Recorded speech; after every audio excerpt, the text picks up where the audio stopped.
আওয়ামী লীগকে ফিরিয়ে আনার চক্রান্ত চলছে।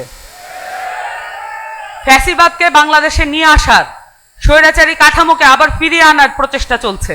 আমাদের রাজনীতি, সামনের রাজনীতি অবশ্যই এবং এই যুব এবং তরুণদেরকে মাথায় নিয়ে করতে হবে।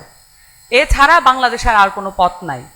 কারণ বাংলাদেশের যত সৃজনশীল ভূমিকা আছে, বাংলাদেশের যত উদ্যোগী তরুণ আছে, বাংলাদেশের যত উদ্যমী তরুণ আছে, প্রত্যেকেই বাংলাদেশকে পুনর্গঠনের স্বপ্ন নিয়ে এখন বিভোর।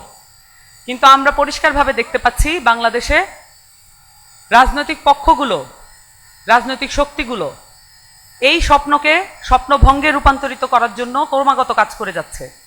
আপনারা যদি ইদানিং মিডিয়া প্রেজেন্স দেখেন, টকশোগুলো দেখেন, খুব স্বাভাবিকভাবেই লক্ষ্য করবেন এখানে আওয়ামী লীগকে প্রাসঙ্গিক করার, আওয়ামী লীগকে ফিরিয়ে আনার চক্রান্ত চলছে।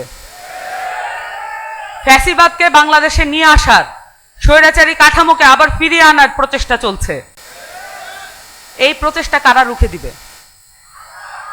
এই প্রচেষ্টা রুখে দেওয়ার জন্য প্রত্যেকটি রাজনৈতিক দলের যুব সংগঠন এবং তরুণরা যারা আছেন তাদেরকে রুখে দাঁড়াতে হবে। এটা শুধু এনসিপির কর্ম নয়, এটা শুধু যুব শক্তির কর্ম নয়। আমি মনে করি বাংলাদেশের প্রত্যেকটি রাজনৈতিক দলের যারা তরুণরা আছেন তারা আপনারা রিভল্ট করুন। প্রত্যেকটি রাজনৈতিক দলে যারা স্বপ্ন উদ্যমী আছেন এবং স্বপ্ন বিভোর আছেন, যারা বাংলাদেশকে নতুন করে সাজাতে চান, পুনর্গঠন করতে চান, তাদেরকে রিভল্ট করতে হবে। এবং প্রত্যেকটা রাজনৈতিক পক্ষকে এখন নতুন করে ভাবতে হবে তারা কি আওয়ামী লীগের সাথে রাজনীতি করবেন, আওয়ামী লীগের ন্যারেটিভে রাজনীতি করবেন, নাকি বাংলাদেশ পুনর্গঠনের ন্যারেটিভে রাজনীতি করবেন।